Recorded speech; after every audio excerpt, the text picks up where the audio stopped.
Hey everyone, and welcome to The Explainer. Today we're jumping into something really fascinating, the rich and varied world of leisure time in the United Kingdom.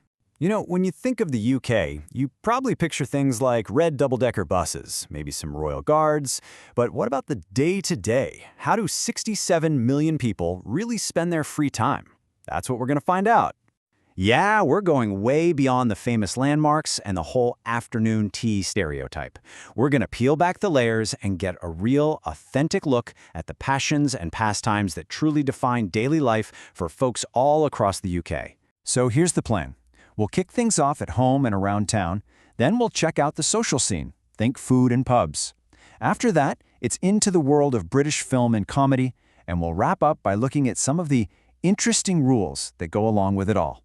All right, first up, at home and around town.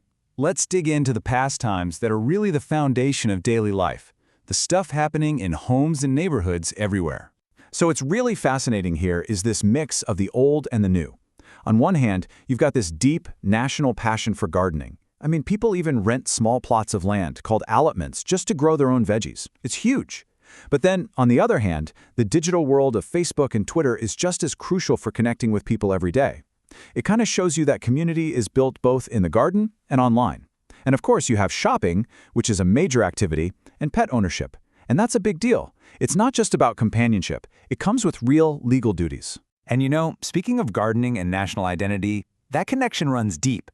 So deep, in fact, that each of the 4 UK nations has its own national flower. And these aren't just pretty symbols on a flag. People will actually wear them on their nation's Saints' Day. It's a real badge of pride. Okay, so from the garden to the kitchen, and let's be honest, to the pub.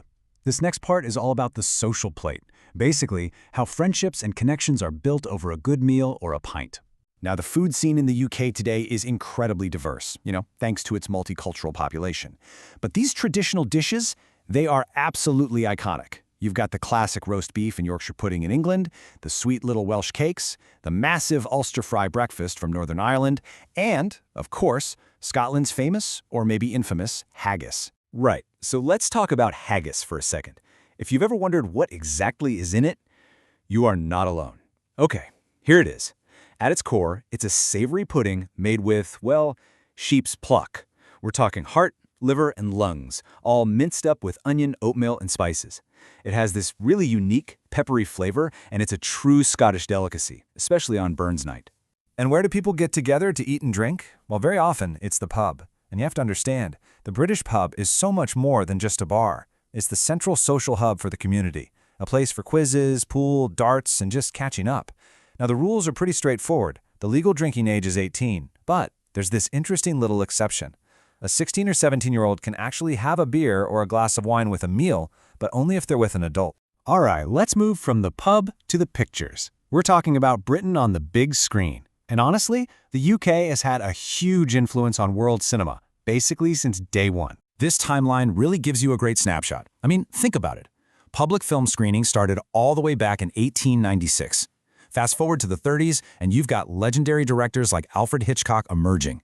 Then the 50s and 60s were this golden age for classic British comedies like the Carry On films.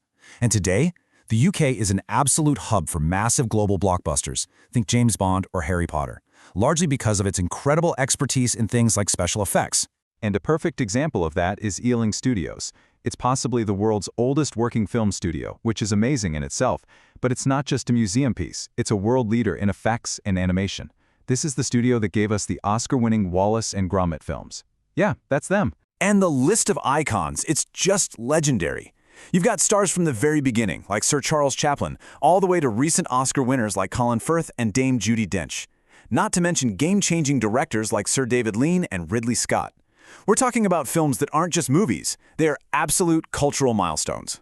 Okay, and now for something completely different. Literally, let's talk about British comedy. It is world famous for its razor-sharp satirical edge and that very particular, very brilliant brand of self-deprecating humor.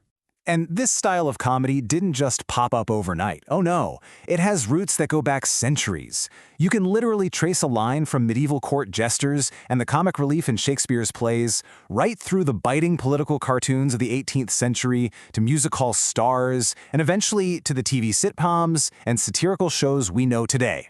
And speaking of changing the game, that quote says it all. In 1969, Monty Python's Flying Circus hit the airwaves and just blew everything up.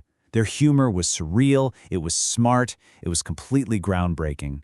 They didn't just break the rules of comedy, they rewrote them. And their influence is still felt all over the world today. Okay, for our final section, let's look at the rulebook. Because, of course, even fun and games in the UK have their own set of specific and sometimes, let's say, unique regulations. Right. The TV license. Now, this is something that often catches people from outside the UK by surprise. Here's the deal. If you want to watch or record live TV broadcasts on any device, not just a TV, you are legally required to have a TV license. And they are serious about it. The fine for not having one can be up to £1,000, which is way more than the cost of the license itself. So, who actually pays this fee? Well, most households pay the standard rate, but there are some important exceptions. For example, it's free for anyone over 75, and there's a 50% discount for people who are registered as severely sight-impaired. But the big question is, where does all this money go? Well, it goes directly to funding the BBC, the British Broadcasting Corporation.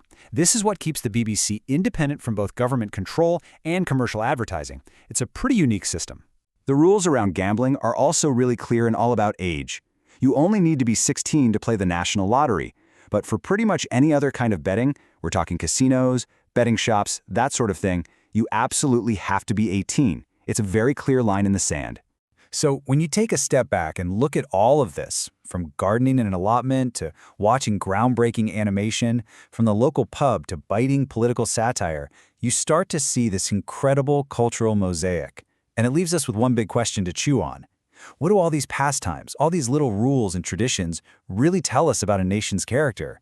Definitely something to think about.